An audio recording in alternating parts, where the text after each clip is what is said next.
2-3 बातें दिल से कहनी है आपको। सुना होगा आपने बहुत सी कहानियां, बहुत से चैनलों पर डर का नाम लेकर किस्से सुनाए जाते हैं, लेकिन वो सब बस सुनने भर के होते हैं। असली दर्द, असली खौफ, आपकी रूह तक उतर जाने वाला डर सिर्फ भूत की कहानी 33 नूर आलम के साथ पर ही मिलता है। ये वो जगह है जहां कहानियां आपकी सांसें रोक देती है, दिल की धड़कनें तेज कर देती है और रात को नींद छीन लेती है। अगर आपको यहां मजा नहीं आया, डर महसूस नहीं हुआ, तो इस चैनल का नाम आप खुद बदल दीजिएगा, क्योंकि ये चैनल वादा करता है कि ऐसी कहानियां आपको कहीं और नहीं मिलेंगी। हर नए वीडियो के साथ एक नया जख्म, एक नया खौफ आपकी रूह को छू कर जाएगा। तो जल्दी से चैनल को सब्सक्राइब कर दीजिए ताकि जब भी नया वीडियो आएगा वह अपने आप आपके पास पहुंच जाएगा। और अगर दिल की धड़कनें तेज हुई, डर ने वाकई मजा दिया, तो लाइक दबाकर हमें बताइए, क्योंकि बुक की कहानी 33 नूर आलम के साथ पर डर कभी खत्म नहीं होता। अब तैयार हो जाइए और कहानी के अगले अंधेरे मोड़ की ओर।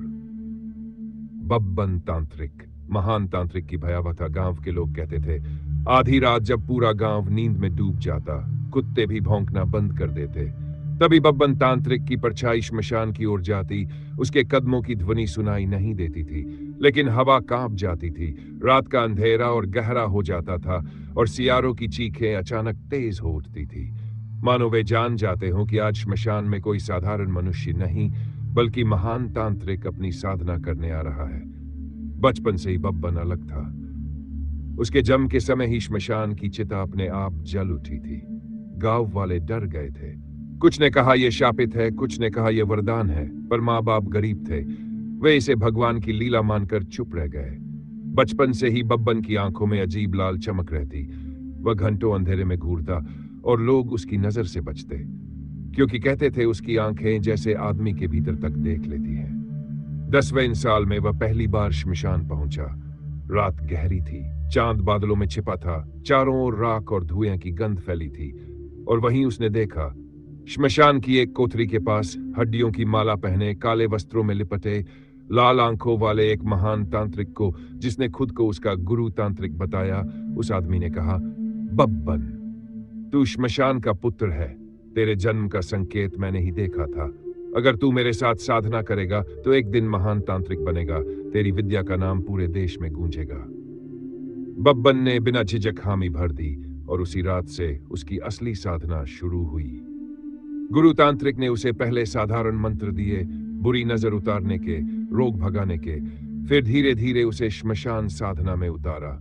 मुर्दे की हड्डियों पर मंत्र जपना सिखाया, आधी रात की कालरात्रि में शव के पास बैठना सिखाया, और धीरे धीरे बब्बन का डर मिटने लगा। वह राख से खेलता, हड्डियों से माला बनाता और शव के पास बैठकर ध्यान करता। कई बार लोग दूर से देखते कि मुर्दे की आंखें खुल जाती, होंठ हल्का हिलते, मानो मृत आत्मा बब्बन से बात कर रही हो। गांव में चर्चा होने लगी। लोग कहते, यह लड़का साधारण नहीं है, इसके पास प्रेतों को बुलाने की शक्ति है। धीरे धीरे बब्बन बड़ा हुआ और उसकी विद्या फैलने लगी। कोई बीमार होता तो बब्बन राख फूंक कर ठीक कर देता, कोई चोरी हो जाती तो वह मंत्र पढ़कर चोर का नाम बता देता। और सबसे डरावनी बात यह कि अगर कोई उससे दुश्मनी करता तो उसके घर में अचानक अजीब घटनाएं होने लगती। कभी रात को दरवाजा अपने आप खुलना, कभी साया दीवार पर चलना, कभी बच्चे अचानक बेहोश हो जाना।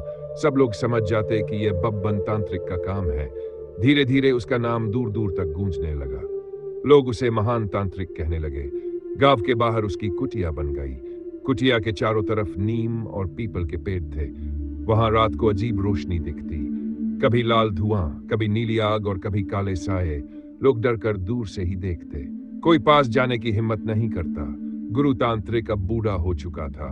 उसने एक रात कहा, बब्बन, अब तू साधना में इतना आगे बढ़ चुका है कि तेरे नाम से ही आत्माएं कांपती हैं। पर याद रख, विद्या जितनी बड़ी होगी उतना बड़ा खतरा भी होगा। कभी लालच में मत आना, नहीं तो मृत्यु तेरा पीछा करेगी। लेकिन बब्बन को अपनी ताकत पर बहुत भरोसा था। वह मानता था कि अब कोई उसे रोक नहीं सकता। एक रात गांव की एक सुंदर युवती की नजर बब्बन पर पड़ी। बब्बन भी उसकी सुंदरता पर मोहित हो गया।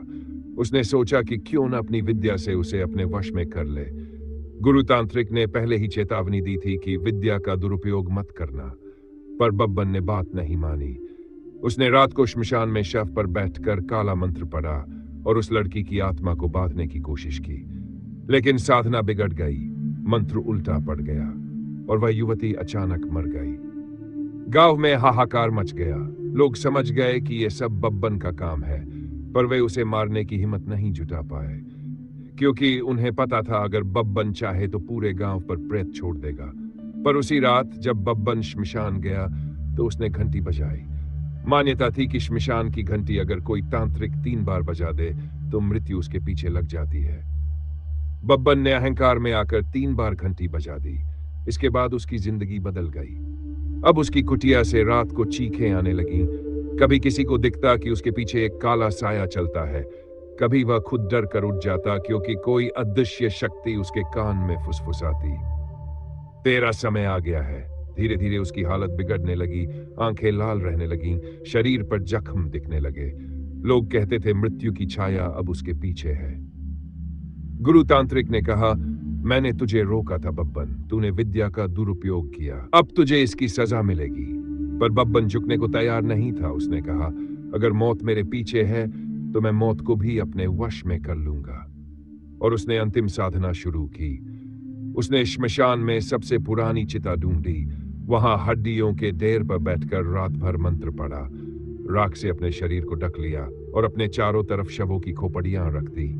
कहते हैं उस रात श्मशान में तूफान आया, पेड़ टूटने लगे, आसमान में बिजली कड़कने लगी और लोग दूर से देखते रहे कि बब्बन के चारों ओर लाल आग का गोला बन गया है। उस रात के बाद से बब्बन तांत्रिक कभी गांव में दिखाई नहीं दिया। कोई कहता वह मृत्यु को हराकर अमर हो गया, कोई कहता प्रेतों ने उसे नोच नोच कर खा लिया, तो कोई कहता कि वह अब भी आधी रात को श्मशान में घूमता है, राख से ढका हुआ, हाथ में घंटी लिए, और अगर कोई उसे देख ले तो उसकी मौत तय है। आज भी गांव के बूढ़े कहते हैं, रात को श्मशान मत जाना। वहां अब भी बब्बन तांत्रिक की परछाई घूमती है। उसकी साधना अधूरी रह गई थी और उसकी आत्मा आज तक चैन से नहीं सोई है।